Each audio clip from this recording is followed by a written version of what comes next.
Good morning, everyone. Welcome to today's TeTra seminar. Before we start, I think we should acknowledge on this day the commemoration of the tragedies of the Holocaust, as well as the genocide of Armenian and Syriac Christianities in the early 20th century.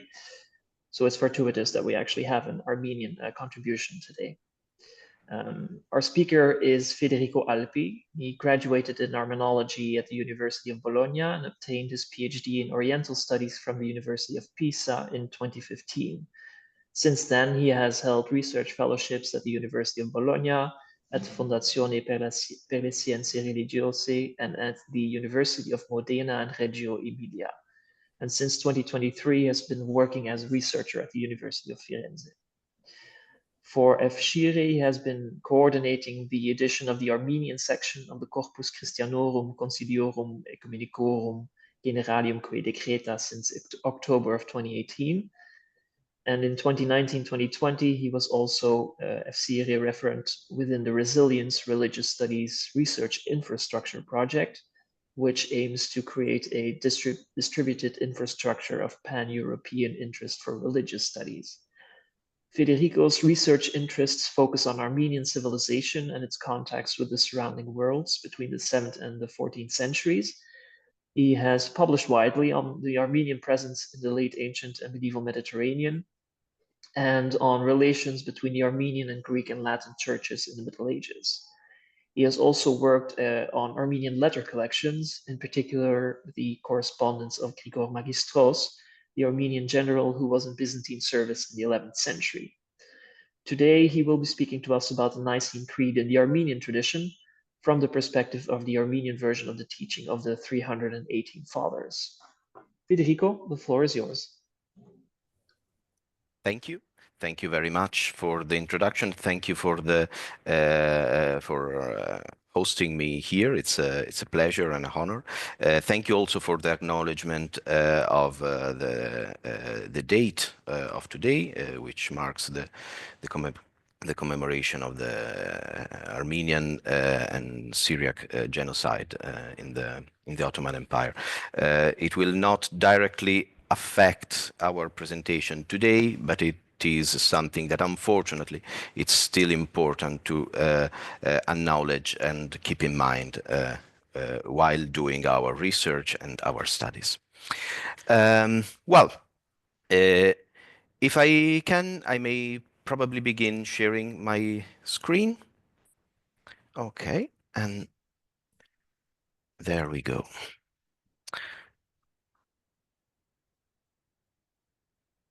All right. You should be able to see now the title slide. Well, the presentation of today comes from a research that I'm doing on the early Armenian translations of the Nicene Creed. Speaking of dates, it is 2025 this year, so you can probably imagine why all this attention on the Creed of Nicaea. The research I'm doing has led me to the Didascalia Patrum, this teaching of the 318 Fathers, which in turn led me to the Armenian corpus of Evagrius Ponticus. What I will try to do now is a sort of give a sketch of the state of art about the Armenian versions of the Nicene Creed related to this Didascalia, and also about the position of the Didascalia within the Armenian Evagrian corpus, where it stands, how did it get there? Well, we really don't know how, but I will try to give a sketch of the state of the art. It is a work in progress, so questions are very welcome and perhaps necessary at the end of this presentation. First, just a few, really a few studies that should be taken from granted. I will refer often to them. This is why they appear here. This is not, of course, an exhaustive list, which regard the Armenian translation of the Nicene Creed and or the Didascalia Patrum, as we will see. We have the work by Katerjan, who published the first comprehensive critical assessment of the Armenian Creed, in which the Creed of the Didascalia is first discussed, so to say.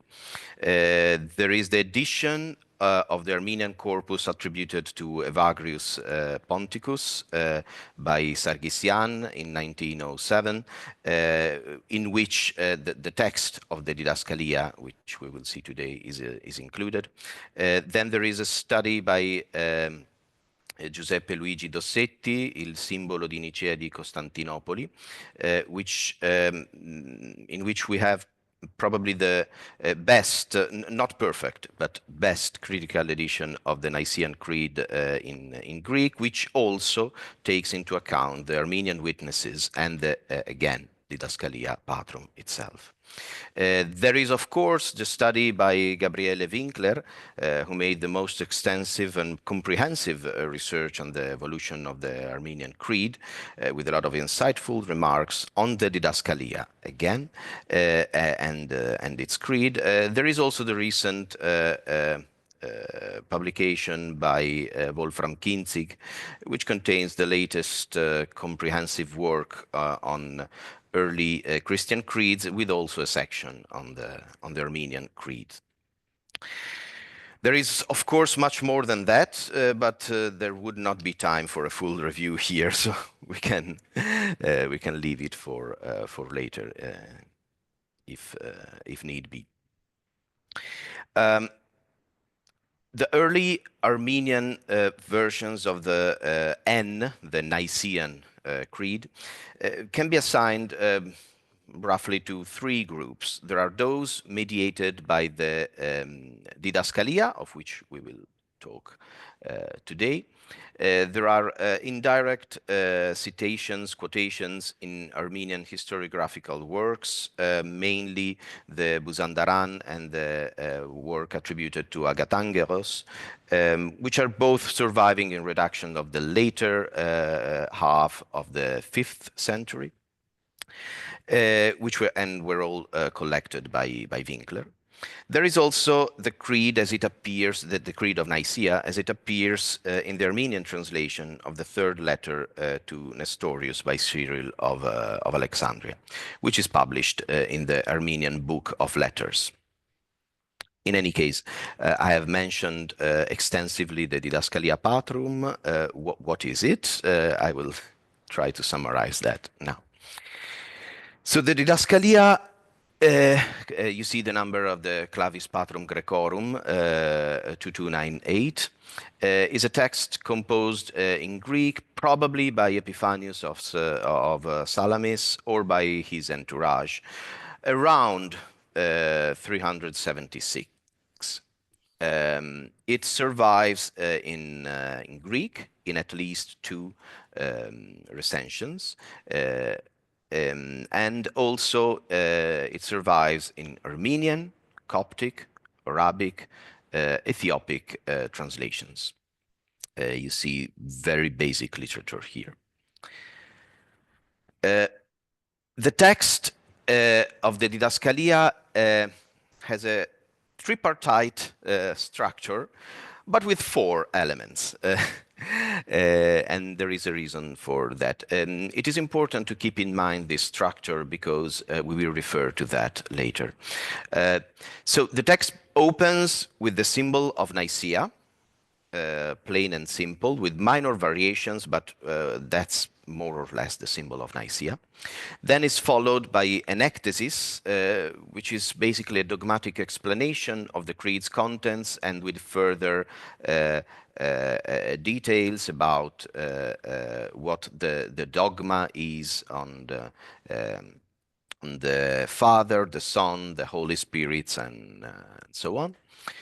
And then follows a third part with a set of rules for monks and priests. This part with rules for monks and priests, especially that for monks, also circulated independently as the Syntagma ad Monachos in Greek, but is also part of the Didascalia Patrum. Then we have a sort of appendix at the end of this set of rules for monks and priests. It appears the Subscriptio Paulini, which only is present, however, in Armenian and Coptic. It is a short subscription by Bishop Paulinus of Antioch, which was made in 362 and presented by the same Paulinus to Epiphanius in 376 to defend against the accusation of Sabellianism. And it closes the Didascalia as we have it. In Armenian and Coptic, again, the Greek text does not have it. Let's see more in detail how was it transmitted in Armenian, and how was the creed that opens the Didascalia transmitted into Armenian. Well, we have at least 3 versions of the Creed of Nicaea as it appears in the Didascalia in Armenian. First, we have the full text of the Didascalia with all the parts that I just mentioned, which is attributed to Evagrius of Pontus in Armenian tradition, and is therefore transmitted in the Armenian Evagrian corpus. There is also the symbol, the Creed of Nicaea, and a good part of the ecthesis, so the first part that followed the symbol, which is quoted in a letter of Sahak I to Patriarch Proclus of Constantinople. The letter is dated around 435. There is only the text of the Creed quoted in the decrees of the First Council of Dvin, 505, by Babgen I, as the faith of Armenians, Georgians, Albanians, and Romans. This is how the creed is introduced there. Let's see now what is the relationship between these three texts, and what is the place of the Didascalia in the Armenian corpus of Evagrius. Here we will have 2 different sections. So first we will see what is the relationship between these 3 creeds that all represent the Creed of Nicaea as transmitted within the Didascalia. This will be the first part. The second and last part will be a discussion about the position of the Armenian text of the Didascalia within the corpus of Evagrius. Okay. First, let's see the text of the Creed as it appears in the Didascalia in the Evagrian corpus, okay, and how does it appear in the Didascalia as quoted in the letter of Sahak, which I mentioned earlier. So the text contained in the Evagrian corpus was translated from Syriac, while the text in Sahak's letter was translated from Greek. This is what Winkler concluded in her assessment, and with very reasonable grounds that we will see later on. However, the Evagrian text and the text of Sahak have a common trait. They both lack the formula true God from true God in the Creed. This formula appears in the symbol of Nicaea. It appears in the Greek and Coptic versions of the symbol as it appears in the Didascalia. Okay? It appears also in the text by Babgen, which is also taken from the version of the Creed that appears in the Didascalia. It does not appear neither in the Evagrian text, so to say, nor in the text by Sahak, dated around 435. The text of Babgen, which only includes, as I said earlier, only includes the Creed of Nicaea. Is still based on the Didascalia. We know it because just like all the versions of the Creed in the Didascalia, in Greek, in Coptic, in Armenian, etc., it lacks the word enanthropesanta. There is no humanization. I'm not sure that's the correct word in English, but you will correct me later. Okay, which instead appeared in the symbol of Nicaea, as we can assess. So Winkler has shown many hints why the Evagrian Armenian text of the Didascalia was translated, in her opinion, from Syriac. They are all very reasonable. I will just mention the first one. For instance, Ousia is translated with eutune, a word which basically means essence in the letter of Sahak, but with zorutune, which means power in the Evagrian text. This is actually, as Winkler herself suggests, not a hint of a Syriac translation, but of an Antiochene environment, which she related to the 4th century councils of Antioch, where Ousia and Homoousios were translated with, were rendered with words like dunamis and dunamis of the Father for the Son. There are, however, even more grammatical, so to say, hints, which in my opinion can be added to her consideration and are, if not conclusive, almost, okay? In the text of Sahak, we have Theonek Theu and Phosek Photos, for instance, translated as we would expect in Armenian, God from God, light from light, Astuats, Yastutso, Luis I Lusso. In the Evagrian text, the translation is unnatural for Armenian grammar. We have God who from God, light which from light. We would not expect this in Armenian, but this is exactly what happens in Syriac.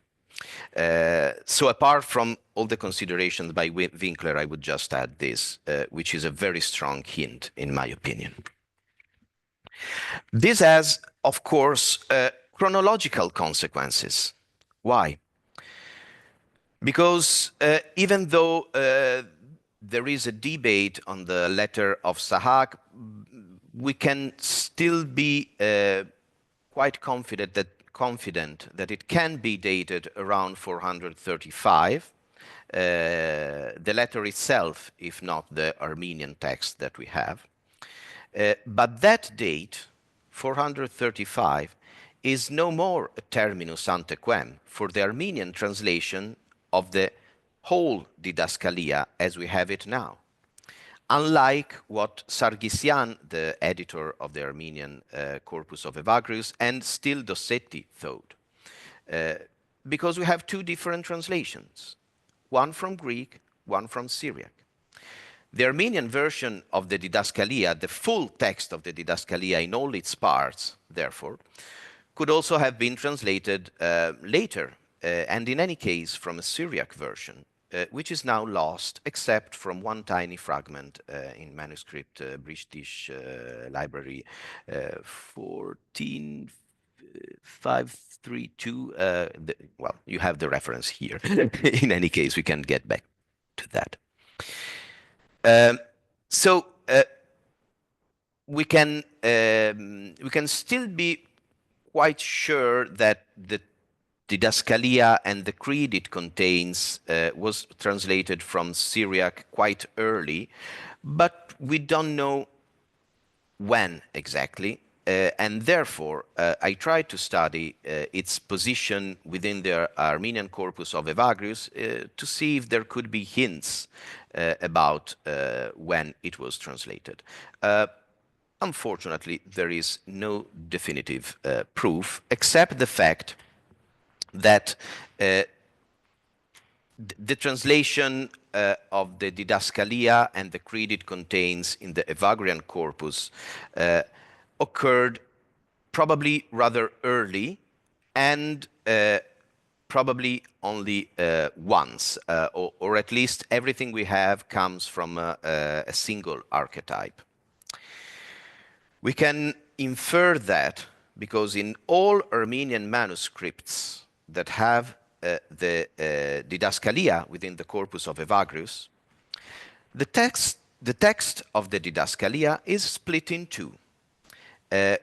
With no apparent reason. It is split in two in the middle of the section dedicated to rules for monks and priests. So you have a division not between, for instance, the dogmatic ectasis and then the set of rules for monks and priests or whatever. No, it breaks in the middle of a paragraph in the part where there are moral rules for monks and priests. And not only that, these two parts of the Didascalia in all Armenian manuscripts are inverted to make it more complicated, unfortunately. So what we have in practice is the situation you have here. We have a text which begins with Norin Evagra, literally, Eusdem Evagri, by the same Evagrius. The scribe clearly could not put any title in that, which begins in mid-sentence from the second part of the rules for monks of the Didascalia. Okay, it is unfortunately complicated, yes. And concludes with the Subscriptio Paulini, which is this appendix which I mentioned, which closes the Armenian text of the Didascalia. Immediately after that, you have this Havat Kvor I Nicaea, so this Nicene faith, okay, which begins with the symbol of Nicaea, with the dogmatic exposition, and then with the first part of the rules for monks, which breaks in mid-sentence with no apparent reason. Okay, the two parts are inverted in Armenian manuscripts, and this is why it took it took a lot of time to recognize that they were part of the same text. This was done by Muldermans in the first half of the 20th century. Moreover, to go a bit more in detail, let's see literally the position of these two parts of the Didascalia in the Armenian Evagrian corpus. So they are always together, at least. They are inverted, okay, but they are always together in all the different orders of the Evagrian corpus we have in Armenian. We have three different types of transmission of the Evagrian corpus in Armenian as far as the order of the various works is concerned. There is the one used in the edition by Sargsyan in 1907, which he describes as an order in 6 books. He's not very clear about what he intends with 6 books, but nevertheless, we have a Life of Evagrius, commentary on the vision of Ezekiel, then the Gnosticus, Practicus. Of course, these are not all works by Evagrius, etc. And as you see, the Didascalia is the 11th and 12th work in the corpus, in the edition by Sargsyan, okay?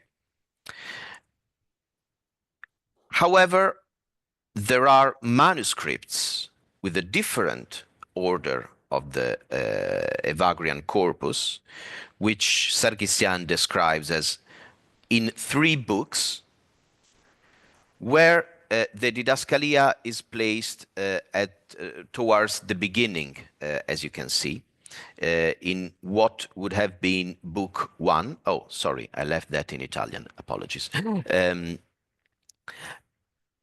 And finally, there is a slightly different order that we find in manuscript 1500 of the Matenadaran in Yerevan by Mkhitar Rivanetsi from the 12th century, which, well, has a different order for the works of the Evagrius, but still the Didascalia is towards the beginning. So we see that the position of the text in the Evagrian corpus can vary, but it's always treated as a single dossier. It probably was inserted rather early in the Evagrian corpus and always was considered as a single part, even though no one ever noticed that the two parts of the Didascalia were inverted, of course. They could not know. So, the edition by Sarkisian of the Evagrian corpus was based on the manuscript that he had at hand in Venice only in 1907. He gives notice of several other manuscripts, but could not use all of them. So what I tried to do was to search for manuscripts in catalogs, which now we have available. I could find 32 known manuscripts that have the Didascalia. The oldest one is a manuscript from Bezommar from the 12th century. Most of them, however, are from the 13th, 14th century. And 28 of them were known at the time of the edition of the Armenian corpus of Evagrius by Sarkisian, but only 3 of them were actually used by Sarkisian. Out of this group of 32, I identified 16 manuscripts as the most, let's say, interesting for various reasons. We can discuss that in a few minutes. And now a project is ongoing for a joint edition of the Armenian and Coptic texts of the Didascalia. This is because we already have a critical edition of the Greek text, but it would be interesting to have an updated edition of the Armenian text using more manuscripts than Sarkisian could use, and together with that, an edition of the Coptic text, which is the only one that remains unpublished, from the late antique translations of the Didascalia. This is a project that will see the light probably in the following months, years or so. I don't know. In any case, I put a lot of things on the floor. I'm sure you have many questions on many complicated or less complicated aspects of what I've said up to now. So I thank you for your attention and open up the floor for any questions you have. Thank you so much, Federico, for a wonderful paper and for guiding us along these pathways of the Armenian reception of these creedal texts. It is my pleasure to now open the floor for questions. We do have a good amount of time for discussion, so please feel free either to raise your virtual hand or to write a question in the chat. If you wish, we can also read out questions for you. So any questions or comments you may have for Federico. I see that Andy is already waving his hand. Thank you very much. That was a fascinating talk about something really intriguing. Well, as you know, Armenian translations from Syriac are one of my interests. But just I wanted to clarification maybe first about. So, do you think there was a Armenian translation from Greek very early, as well as an Armenian translation from Syriac, or is Sahak basically just reading a Greek text that he's excerpting himself? That's a good question. That's a good question. I have no definite answer to that. We know that Sahak has the Didascalia at hand because it not only quotes the Creed, but also this dogmatic part, word by word. It follows the Greek word by word. There is no need that there was an Armenian translation from Greek of the whole text or even of part of it. Sahak was perfectly, it is perfectly possible that he just read the Greek and translated that into Armenian. Actually, we are not even sure that Sahak wrote his letter in Armenian. He was writing to Proclus of Constantinople. It could have been translated later, even though the form and the lexicon and the shape of the letter seems well, 5th century-ish, so to say. So it could well have been written in Armenian, of course, but it just tells us that Sahak knew the Greek text. We can't be sure that there was already an Armenian translation of that. And if there was an Armenian translation, why was it done? Where did it finish? Why did it disappear? Why was it supplanted by the Syriac translation? I would, if I have to make a guess, I would guess that he just had knowledge of the Greek text and used it. But that's just my guess. And then an Armenian translation from the full work of the Didascalia was made at some point. Okay, thanks for clarifying. If I could jump in with a quick question completely out of ignorance, I wondered if you could say a little bit more about the letter by Sahak and its potential audience and potential aims or context. So this was I will put it very simply, but so that we can understand we can all understand the context. Basically, after the Council of Ephesus, Sahak directly or indirectly, he was the leader of the Armenian Church, directly or indirectly contacted the Patriarch of Constantinople, Proclus, saying basically, okay, we have learned there was this council in Ephesus, something about Nestorius probably. However, what should we do about Nestorius, Theodore of Mopsuestia, etc.? Because it looks a bit strange. So asking for information about how to deal with that. Proclus wrote the famous Tomus ad Armenios, so his letter to the Armenians, where he explained in great detail the conclusions of the Council of Ephesus, saying, oh, absolutely, you have to condemn Nestorius and all his teachings. And basically, he does not say you have to condemn Theodore of Mopsuestia, but whoever says things like Theodore of Mopsuestia, you have to condemn him, more or less. And again, it's very simplified, but so that we can all follow. And in reply to this, Sahak wrote this letter to Proclus saying, oh yeah, okay, so our faith is this, and we have the Creed of Nicaea, etc., etc.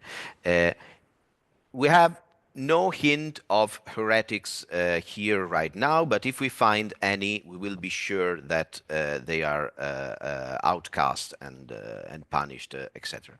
This letter itself is actually basically a re-elaboration of a previous letter that Sahak had sent to the bishop of Melitene. I would say how is it in English? Akacius,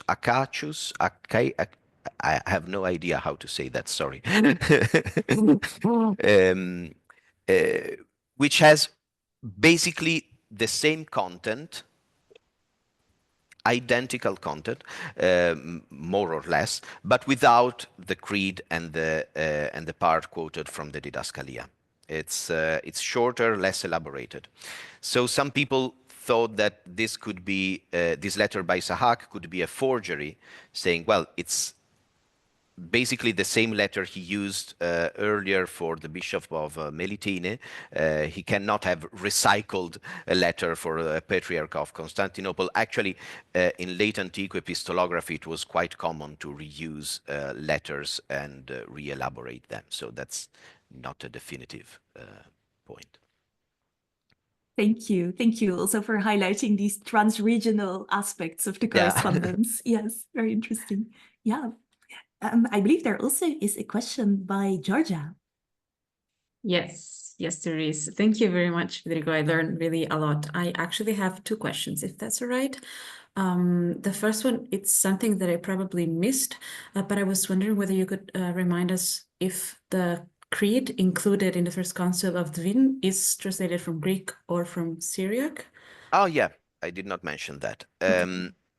Yeah, go ahead, and then I'll ask the second one. Okay, it looks like like a translation from Greek. At least it does not have the hints of a translation from Syriac that we have seen in the text of the full Didascalia that we have it. Okay. And would you say it's been translated independently from the letter? Probably yes, because it contains that true God from true God, which was lacking there. So probably it was translated independently. It is still puzzling that the text of the Didascalia and the text of Sahak, let's call it like that, both lack this article, true God from true God, even though they are different translations in any case. So yeah, that's, but the text of the Council of Dvin was translated likely from Greek. So first question. I see that there's probably a follow-up before I ask the one from Alberto Complani, I guess. Indeed, Alberto Complani, please. Yes, thank you for this very interesting exposition about the tradition. I have a lot of questions because to see a Superscriptio Paolini or the Didascalia under the name of Evagrius, it's really something astonishing because really there are two worlds that meet in one manuscript or in one. But the problem is that, first of all, I think that probably in the Evagrian corpus, there is a mechanical accident that provoked the split. I cannot find another explanation about the textual situation. The problem is that beyond the splitting of the text, there is also the preservation of archaic features, because Superscriptio Paolini is really a very dated document that whose meaning can be understood only if one takes into consideration the late Antiochian development of the fourth century. So Meletius of Antioch, etc. Athanasius of Alexandria, and okay. So here we have, if I have understood, a text that is preserved in its ancient form with the Superscriptio Paolini, that is going probably in Syriac. I don't know if the fragmented additional, what is the situation, the textual situation. I will get back to that. Yeah. Yes, so this is important, very, very important. Then we have the Evagrianation of this text. I don't know if this was already present in Syriac or not. And then when entered in the Evagrian corpus, or it is split before, or it is split after, but this is a really interesting situation. So on one side, archaic features that are concurring with re-elaboration of the structure of the text. Yeah. Can I start replying to this, or Okay. Can I possibly share the screen again so that we go back to the structure of the Didascalia, which could probably help a bit in what, because yeah, it's a complicated textual situation, and to have some reference could be useful. So I'll go back to right.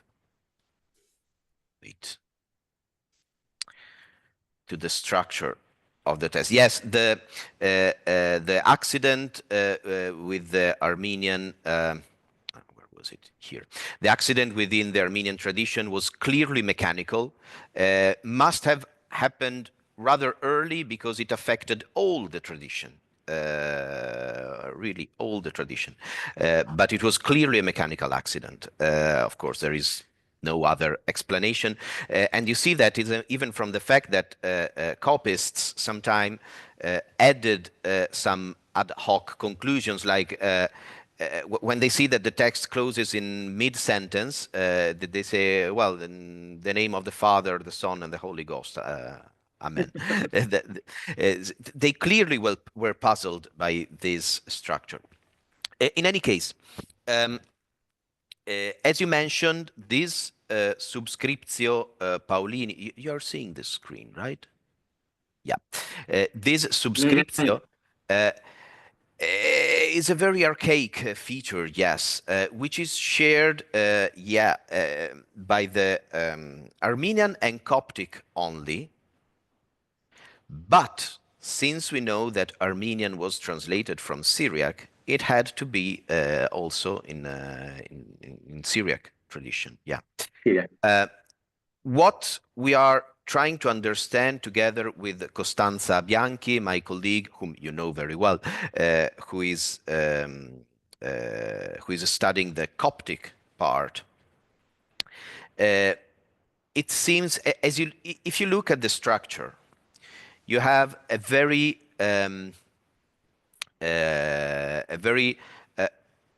dogmatic, doctrinal part, the symbol, the explanation of the symbol, and even the subscriptio Paulini, which is in the end, is in some way dogmatic, because it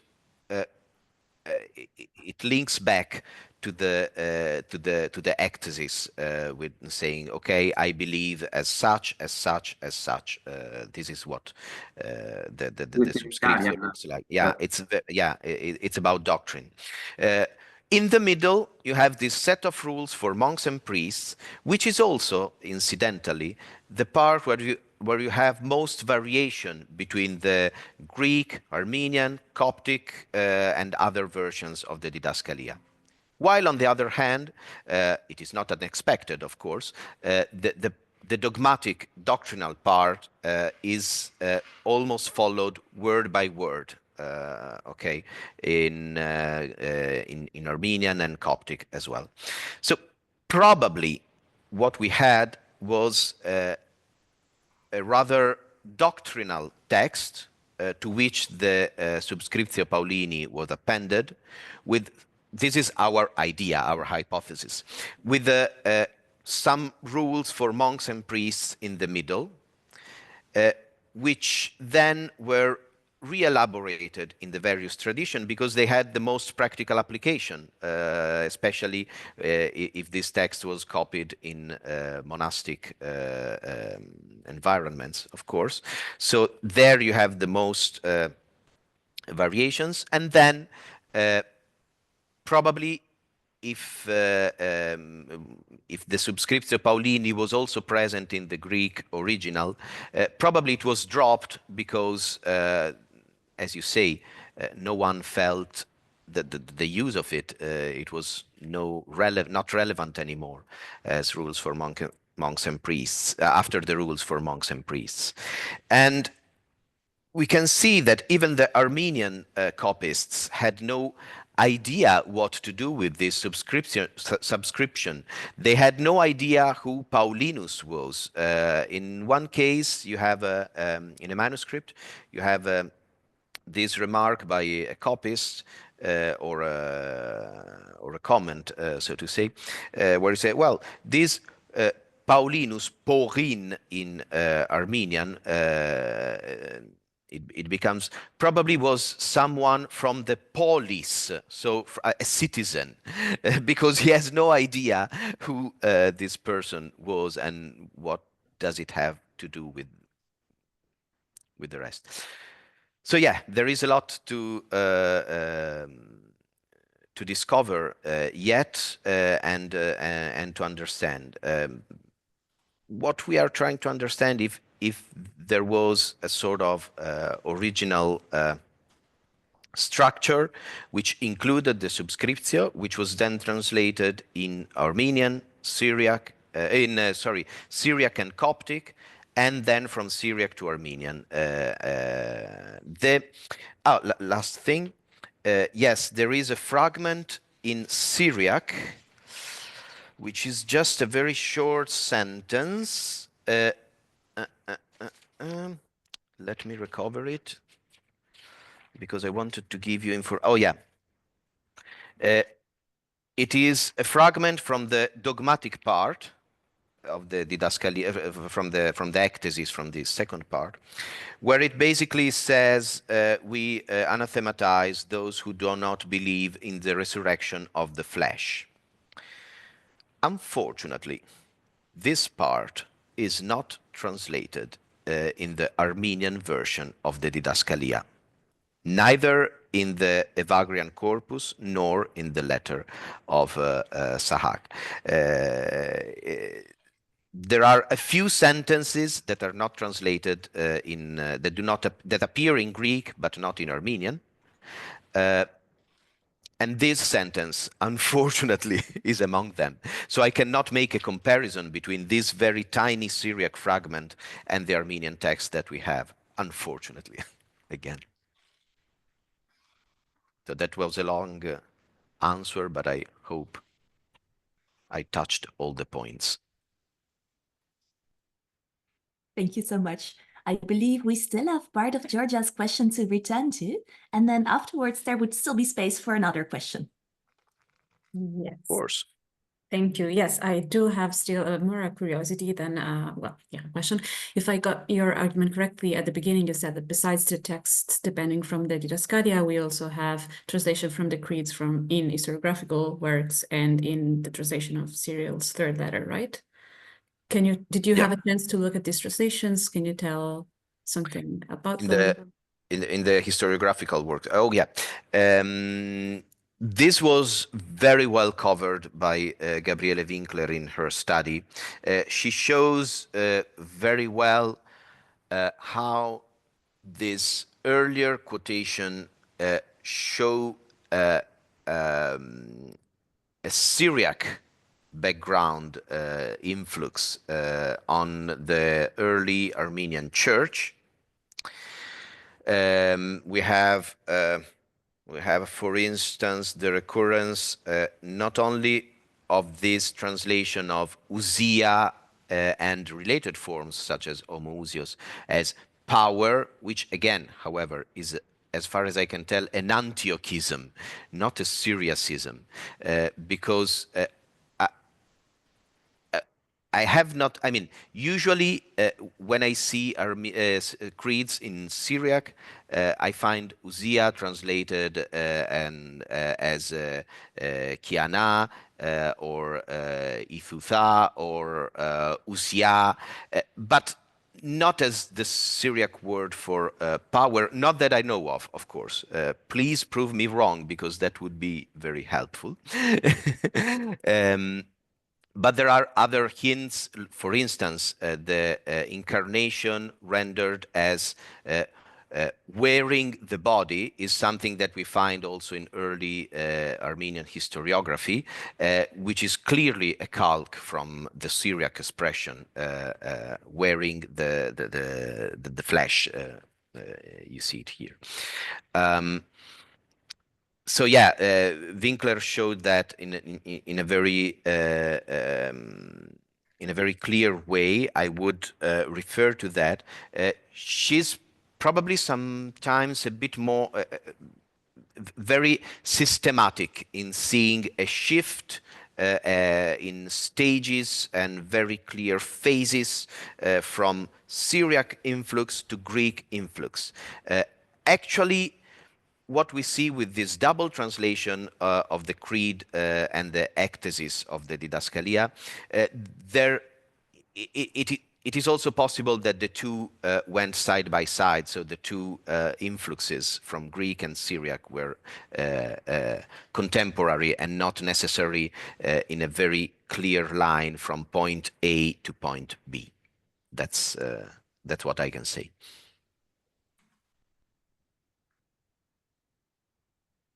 Might anyone else have a question for Federico? Because Georgia has still something else to add, I think. I have all the time in the world. I had a Yes, question. Georgia. Albert, please feel free.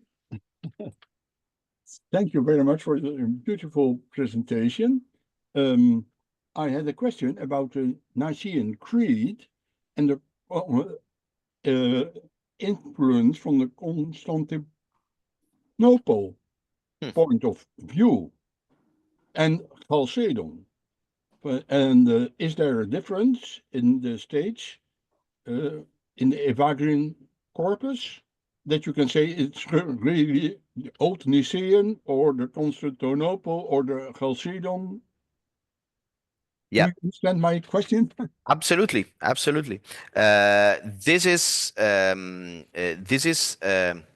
another extremely interesting part. We are also working at the joint publication on the early translations of the Nicene Creed, which should be published shortly. I'll try to make a short account of that. I have a contribution there, which is, however, in Italian, unfortunately. But I can very briefly summarize here, because most of what can be said to reply to your question, fortunately, has already been studied. And actually, this contribution by Caterjan, which is more than 1 century old, in a very clear Latin, is still valid in a sense, because what we see is that the Armenian Creed here is still a version of the Nicene Creed with very minor variation. And in Armenian tradition, the influence of the Creed of Constantinople is minimal, almost non-existent for all the late antique part. The first time we see the Creed of Constantinople quoted in Armenian early, so to say, versions is in the beginning of the 7th century, in the exchange of letters that led to the schism between the Armenian and Georgian churches. The Georgian catholicos, Curon, writes a letter to the Armenian catholicos saying, well, these are the decrees of the council, and this is the symbol of Nicaea, and this is the symbol of Constantinople. And there, in what was probably a translation from Georgian, you have the first full translation of the symbol of Constantinople in Armenian. We have, however, in the course of the 6th century, elements from the Constantinopolitan Creed that entered the Armenian Creed, not necessarily the symbol, the Creed of Nicaea, but the one used by and professed by Armenians. We have, for instance, the part on the kingdom of Christ, of which there will be no end, and others which I do not remember right now. Creator, probably creator of heaven and earth also, is not in Nicaea but in Constantinople, if I remind correctly, and is also added to the Armenian symbol and many other elements, but never the Creed of Constantinople itself. Even now, the symbol used by the creed used by the Armenian Church, which is called Nicene but is not the symbol of Nicaea, is a very peculiar symbol, which is not at all that of Constantinople. It is something which is called, for that reason, Armeniacum, because it is used by the Armenians only. And this is also why Caterjan wrote this work about the symbol of faith that the Armenians used. There is a short account of that also in Winkler deals with this extensively, of course. There is a very a more condensed account in the work by Kinzig that you see mentioned here. But yeah, there is no direct influx of no direct translation of the symbol of Constantinople to the Armenian creed. And this is probably due to Chalcedon, because the symbol of Constantinople gained its authority mainly in the aftermath of the Council of Chalcedon, which was not very well received, of course, by the, well, not received actually, by the Armenian Church for a series of reasons which would require another hour. I would be glad to go into that, but you probably know. But that is probably the reason, and these are probably the dynamics we see at work here. Thank you very much for this answer. Thank you for the question. Other question, but Nicaea is very famous for its 318 bishops, but in Greek only 200. How is that in Armenian? It's always 318. It is a bit a late tradition, I think. But how is that in the Evagrian corpus? Well, actually, the Evagrian corpus does not use the number 318, which is absolutely canonical in the Armenian tradition, of course, but the title that we have in the Clavis Patrum Graecorum is not actually, in fact, what we have in the Armenian corpus of Evagrius, which only says faith of Nicaea. Okay. Yeah. So there is no, in fact, there is no direct mention to that. Yeah, I will. There would be much more to say, but then I get caught by my enthusiasm. But thank you. Thank you very much, and all the best for your research. Thank you. I hope so. At this point, it is more than right for us to thank our speaker. Thank you, Federico, and thank you to all of you for joining us. Thank you very much. It has really been a pleasure, and thank you very much. Well, thank you. Bravo. Thank you. Thank you all. Thanks, everyone. Bye. All the best. you. Thank See you. next Bye-bye. time. Bye. Bye.